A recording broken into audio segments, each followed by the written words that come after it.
ජීවිතය කියන්නේ උතුම් අවස්ථාවන් පිරුණු දෙයක්. මේ විදිහට අපිට නිතරම හිතෙන්නේ නැති වෙන්න පුළුවන්. එහෙම නිතරම නොහිතුණත් ජීවිතය කියන්නේ හරිම වටින දෙයක්. කිසිම බලාපොරොත්තුවක් නැතුව වුණත් ඔයාගේ හදවත ඔයාව ජීවත් කරවීම වෙනුවෙන් ස්පන්දනය වෙනවා. ඔයාගේ ශරීර අවයව පුදුම සහගත විදිහට ඔයාට ඔයාගේ ජීවිතය ගැන වටිනාකමක් තිබුණත් නැතත් එක දිගට ඔයාව ජීවත් කරවීම උදෙසා වැඩ කරනවා. ඔයාලගෙන් කී දෙනෙක් ජීවිතේ විඳිනවද? ඔබ වෙනුවෙන් ස්පන්දනය වන හදවතේ වේගය දෙස, ඒ ශබ්දය දෙස කී දෙනෙක් හරිම ආදරණීය විදියට මොහොතක් නතර වෙලා සවන් දීලා තියෙනවද? ඔයා තේ කෝපයක් බොන වෙලාවක් ගැන හිතලා බලන්න. ඒ වෙලාවේ තියෙන සුන්දරත්වය කී දෙනෙක් හරියට විඳලා තියෙනවද? ඒකත් මේ ජීවිතයේ අපි විඳින ඇමේසින් එක්ස්පීරියන්ස් එකක් කියලා කී දෙනෙක්ට හිතිලා තියෙනවද? අතරම පොඩි ළමයි මේක ගැන ටිකක් අපිට වඩා වැඩියෙන් දන්නවා. මේ ජීවිතේ විඳිනවා කියන එක. හිතන්න මිනිහෙක් ඉන්නවා උග්‍ර අසනීපයකින් පෙළෙන.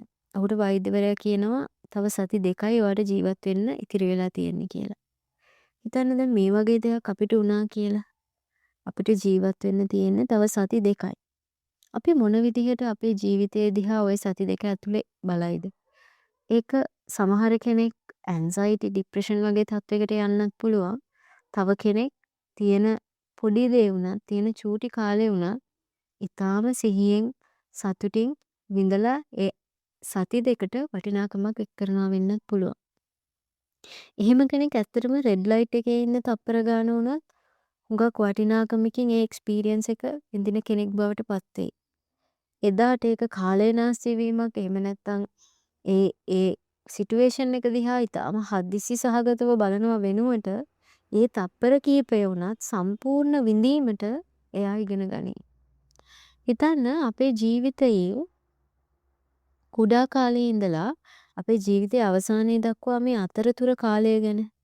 ඇයි අපිට අර මම කලින් කියපු විදියට ඇයි අපිට බැරි අපිට ජීවත් වෙන්න සති 2ක වගේ කාලයක් තිබ්බොත් අපි ජීවිතය දිහා බලනවා කියලා කියනකොට අපිට දැනෙච්ච යම්කිසි පොසිටිව් හැඟීමක් තියෙනවා නම් මම මේ ජීවිතයේ මේ සති 2කේ උපරිම විඳින්න ඕනි කියලා.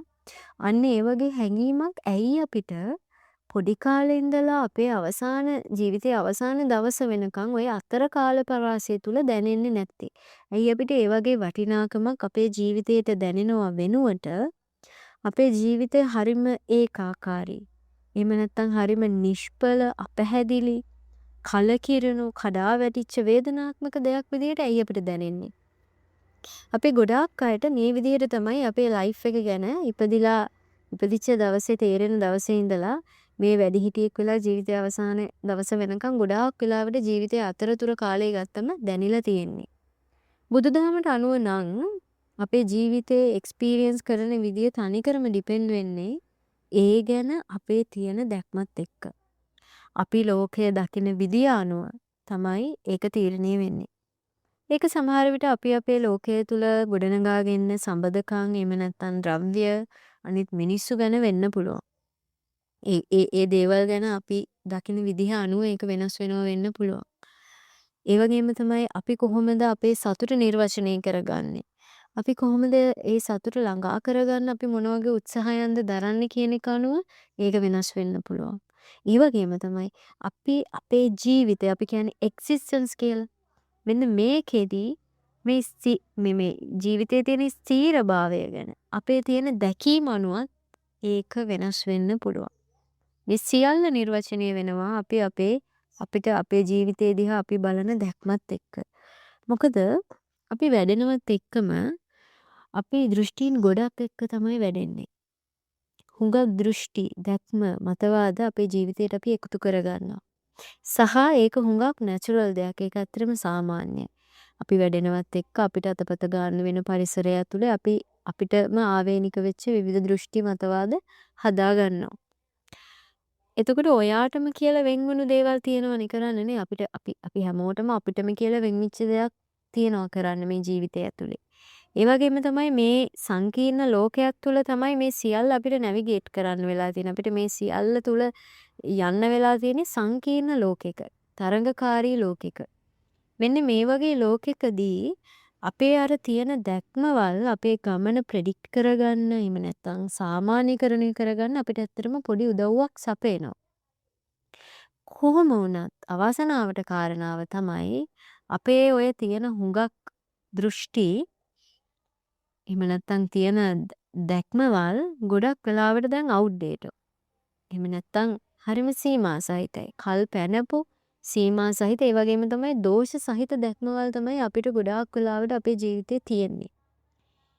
අපි ඒ අපේම දෘෂ්ටි නිසා අපේ ජීවිතේ දිහා බලන්නේ ඒ දෘෂ්ටි වලට අදාළ ෆිල්ටර්ස් වලින්. අපි ඇත්තටම අපේ ජීවිතේ දිහා ජීවිතයේ ඇත්ත ස්වභාවය අපි කියන්නේ life as it is කියලා.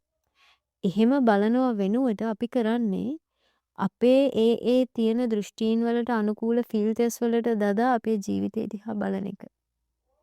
එහෙම බලනවා මිසක් අපි ජීවිතේ දිහා ඍජුව අපි කියන්නේ ඩිරෙක්ට් බලනවා කියලා. එහෙම නැත්නම් හරිම ඇප්‍රීෂিয়েටිව් විදියට කිසිම එක්ස්පෙක්ටේෂන් එකක් නැතුව ඇජෙන්ඩා එකක් නැතුව අපි ජීවිතේ දිහා බලලා තියෙනවද කියලා ටිකක් හිතලා බලන්න. සෙන් වල ගෝල් එක තමයි ඔබගේ ජීවිතයේ ආකාරයෙන්ම බලන කලාව උගන්වන එක. life as it is. මොකද මේ තරඟකාරී සිහින ලෝකෙක අපිම හදාගත්ත ලෝකයක් ඇතුලේ අපේම ෆිල්ටර්ස් දදා අපි මේ ජීවිතේ දිහා බලන වෙලාවේ විවිධ කණ්ණාඩි වලින් අපේ ජීවිතේ දිහා බලනවා වෙනුවට life as it is. ඍජුව ඇති සැටියෙන්ම ජීවිතේ දිහා බැලීමට විඳීමට උගන්වන කලාව තමයි සෙන් වලින් අපිට කියලා දෙන්නේ. මොකද සෙන් වල අර මේ ජීවිතේ විඳිනවා කියන එක පොඩි ළමයෙක් විදිහට ජීවිතේ විඳිනවා කියන සංකල්පය සෙන් වලින් බැහැර කරනවා ඇත්තට. මේකට හේතුව තමයි බෞද්ධ ඉගැන්වීම් වල තියෙනවා මේ මනුස්ස ජීවිතය කියලා කියන්නේ ඊටාම වටින ඒ වගේම තමයි වටින අවස්ථා තියෙන දුර්ලභ ගණයේ ජීවිතයක්. මොකද මිනිසෙක් විදිහට අපිට ලොකු කැපැසිටි එකක් තියෙනවා අපේ මනස ඇතුලේ. අනිත් සත්වයන්ට වඩා. මේ කැපැසිටි එකම අපිට අපිව අවුල් කරන්න පාවිච්චි කරගන්නවා වගේම තමයි අපිට අපේ ඒ කැපැසිටි එකම පාවිච්චි කරගන්න පුළුවන්. අපි නැවත පිරිසිදු වෙන්න, අපිට අපේ ජීවිතය තේරුම් ගන්න. ඒ වගේම තමයි අපි අපේ ජීවිතයට හොඳ වටිනාකමක් ලබා දෙන්න, රියැලිටි එක තේරුම් ගන්න කියන එකට දරුවෙක්ට වඩා ඒ හැකියාව වැඩෙනවත් එක්ක ඒ මැචියුරිටි එකත් එක්ක අපිට ලැබෙන දෙයක් අපේ ජීවිතය ඇතුලේ.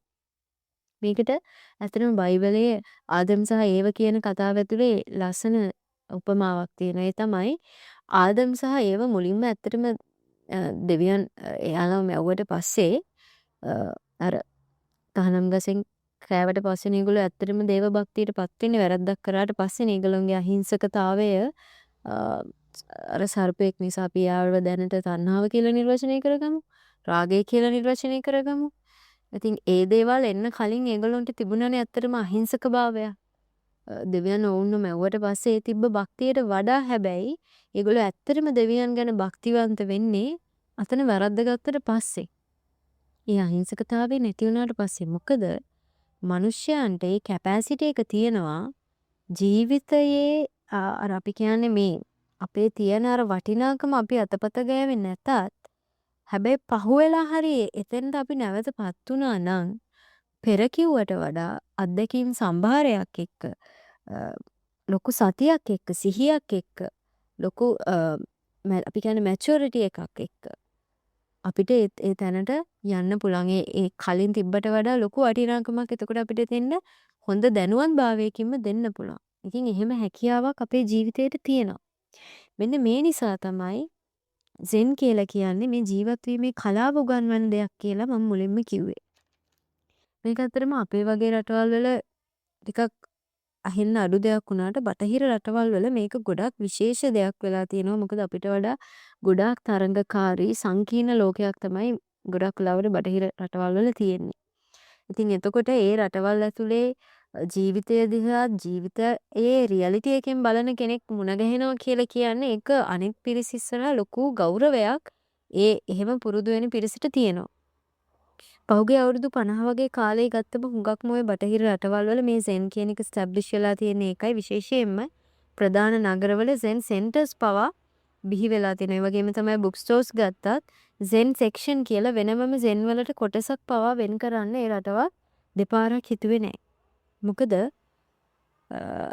මේ සෙන් වල වටිනාකම ඒ වගේ මිනිස්සුන්ට ඒ වගේ රටවල් වල මිනිස්සුන්ට ගොඩාක් දැනෙලා තියෙනවා මේ වෙනකොට. ඒකයි මම කිව්වේ කලින් වීඩියෝ එකකත් මේක ගොඩක්ම කල්ට් එකක් විදිහටත් සමහර රටවල් වල ගොඩාක් ප්‍රසිද්ධ වෙලා තියෙනවා. හැබැයි මේ වගේ තමන් සෙන් ප්‍රැක්ටිෂනර් කෙනෙක් කියලා අඳුනාගත්ත කෙනෙක්ගෙන් කියවා ගන්න කෙනෙක්ගෙන් වුණත් සෙන් කියන්නේ මොකක්ද කියලා කෙනෙක් ඇහුවොත් එයාට ඇත්තටම ඍජුව උත්තරයක් ඒකට දෙන්න බෑ. සරල පිළිතුරක් වචනකින් එයාට ඒකට දෙන්න බෑ. හේතුව තමයි සෙන් කියන එකේ නේචරකම තමයි එහෙම ඩිෆයින් කරන්න බැරි බව. ඒක හරියටම නිර්වචනය කරන්න අමාරුයි. මොකද සෙන් කියන්නේ ප්‍රැක්ටිකල් දෙයක්. ජීවිතයේම කොටසක් නිසා. Zen is the art of living. මේකදී ඇත්තටම සෙන් කියන එක සලකන්නේ නෑ අපි පරලොවක් විශ්වාස කරනවද නැද්ද කියන එක. ඇත්තටම සෙන් කියන එක ඒක කන්සිඩර් කරන්නේ නෑ. සෙන් කන්සිඩර් කරන්නේ නෑ ඇත්තටම මේ ලෝකේ පරලොවක් තියෙනවද නැද්ද කියන එක. ඒ වගේම තමයි සෙන් කන්සිඩර් කරන්නේ අපි දෙවියන් සමග බැඳී සිටිනවද එහෙම නැත්නම් අපි දෙවියන්ට අවනතයිද දෙවියන් කියලා කෙනෙක් විශ්වාස කරනවද කියන එකත් සෙන් කන්සිඩර් කරන්නේ නෑ. සෙන් අඩුම සලකන්නේ මේ දෙවියන් කියලා කෙනෙක් මේ ලෝකේ ඉන්නවද නැද්ද කියන එකවත්.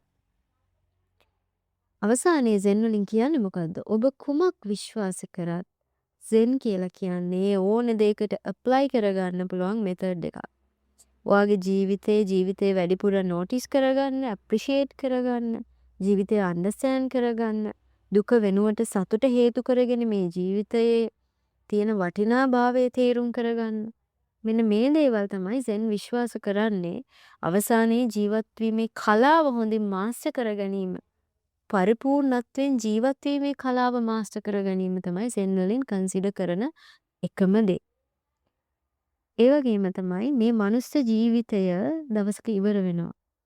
එතකොට සෙන් වලින් නිතරම කෙනෙක්ගෙන් අහන ප්‍රශ්නය තමයි අපි අපේ මේ එදිනෙදා ජීවිතයේ මේ පැවැත්ම උදෙසා අපි එක එක ස්කිල්ස් ආර්ට් වගේ දේවල් අපේ ලයිෆ් එකට එකතු කරගෙන ඒවා ප්‍රගුණ කරනවානේ. අපි හැමෝම අපිට පහසු අපි කැමති මොනවාම හරි ස්කිල් එකක් ආර්ට් එකක් අපේ මේ ජීවිතය ඇතුළතදී මාස්ටර් කරනවා. ඒතර සෙන් අපෙන් අහන ප්‍රශ්නය තමයි ඇයි ඒ වගේ මාස්ටර් කිරීමක් එහෙම නැත්නම් ඒ වගේ පුහුණුවක් අපි අපේම ජීවිතය සහ මේ කය සහ මනස ගැන ඒ වගේ මාස්ටර් කිරීමක් කරන්නේ නැත්තේ කියන එක. ඉතින් එන්නේ ඒ අපේ ජීවිතය ගැන කොහොමද ඕන දෙයකට මුහුණ දෙන්න පුළුවන් වෙන විදිහට අපේම කය සහ මනස මාස්ටර් කරගන්න කියන එක ගැන තමයි සෙන් වලින් කියලා දෙන්නේ. අවසානයේ කියන්න තියෙන්නේ අපේ ශරීරය කියලා කියන්නේ ඇත්තටම වාසනාවන්ත දුර්ලභ වටිනාම තෑග්ගක් අපිට ලැබුණා. අපි කරපු පින් නිසා තව කෙනෙක්ගේ විශ්වාසය අනුව ඒක දෙවියන් මවපු නිසා දෙවියන් දීපු නිසා වෙන්න පුළුවන්. කුමන විශ්වාසයක් වුණත් අපිට මේ ලැබිලා තියෙන මනුස්ස ජීවිතය හරිම දුර්ලභයි, හරිම වාසනාවන්තයි, හරිම වටිනවා. මොකද මනුස්සයාගේ මනස කියලා කියන්නේ මේ මයින්ඩ් කොන්ෂස්නස් එක කියලා කියන්නේ අනිත් සත්වයන්ට වඩා ලොකු අර මං කලින් කිව්වත් වගේ කැපැසිටි එකක් තියෙන තමන්ගේ සිතුවිලි තීරණය කරන්න පුළුවන්, තමන් කරන ක්‍රියාව තීරණය කරන්න පුළුවන් කැපැසිටි එකක් තියෙන කෙනෙක් තමයි මනුස්සයා කියලා කියන්නේ. එතකොට ඒ වගේ ජීවිතයක් අරගෙන කම්පෙයා කර කර දොස් පවර ජීවිතේ වටිනාකම ඒ වගේම ජීවිතය ඇප්‍රීෂিয়েට් කරනවා වෙනුවට මේ ජීවිතයට ග්‍රේට්ෆුල් වෙනවා වෙනුවට අපිට නොලැබුණු දේම මේ හැමතිස්සෙම නැති දේම ගැන හිතේට මේ ජීවිතේ නෙගටිව් විදිහටම බල යන්නව වෙනුවට අපිට පුළුවන් නම් අපේ ලයිෆ් එකේ අපිට තියෙනවනේ අර ලොකු හියුමන් පර්පස් එකක් කරන්න. මෙන්න මේක වෙනුවෙන් අපිට පුළුවන් නම් අපේ මේ self concern එක self centeredness එක හදාගන්න ඇත්තටම අපේ ජීවිතයට ඕන කරන අර මං කිව්වා highest human purpose එකට ඒක කෙනාගේ විශ්වාස අනුව වෙනස් වෙන්න පුළුවන්. නමුත් අපේ ඒ තියෙන උසස්ම මානුෂීය අපි කියන්නේ අරමුණ වෙනුවෙන් අපිට පුළුවන් නම් අපේ ප්‍රඥාව අපේ ඒ අපේ ඇතුලේ තියෙන ඒ සියලුම හොඳ ගුණාංගයන් වර්ධනය කරගන්න සෙන් වලින් කන්සිඩර් කරන්නේ ඒ වගේ ලයිෆ් එකක් කොහොමද අපි ගෙවන්න ඕනේ කියන කලාව අපිට උගන්වන එක විතරයි. ඒ නිසා අපිට පුළුවන් නම් අපේ මනුස්ස ජීවිතයේ වටිනාකම ගැන මීට වඩා ගැඹුරින් හිතන්න අපි තුලින්ම අපි අපිව ඉන්ස්පයර් කරගන්නවා අපිට ඕන කරන දේවල් මේ ලයිෆ් එක ඇතුලේ ඉතාම සාමකාමී විදියට වටිනාකමකින් ඒ වගේම කෘතඥතාවයකින් යුක්තව සිදු කරගන්න. ඉතින් මේ ගැන තමයි සෙන් වලින් අපිට මුලින් ඉඳලම උගන්වන්න උත්සාහ කරන්නේ. එhmenan අපි තවත් මේ වගේ ඉතාම වටින වීඩියෝ එකකින් මුණ ගැහෙමු. අපි ඉස්සරහටත් මේක ගැන කතා කරනවා. මම ඇත්තටම ඉතාම ආසාවෙන් කතා කරන මාතෘකාවක් මේ සෙන් ලිවින් කියන්නේ. මොකද ඕනම කෙනෙක්ට ඇප්ලයි වෙන ටොපික් එකක් නිසා.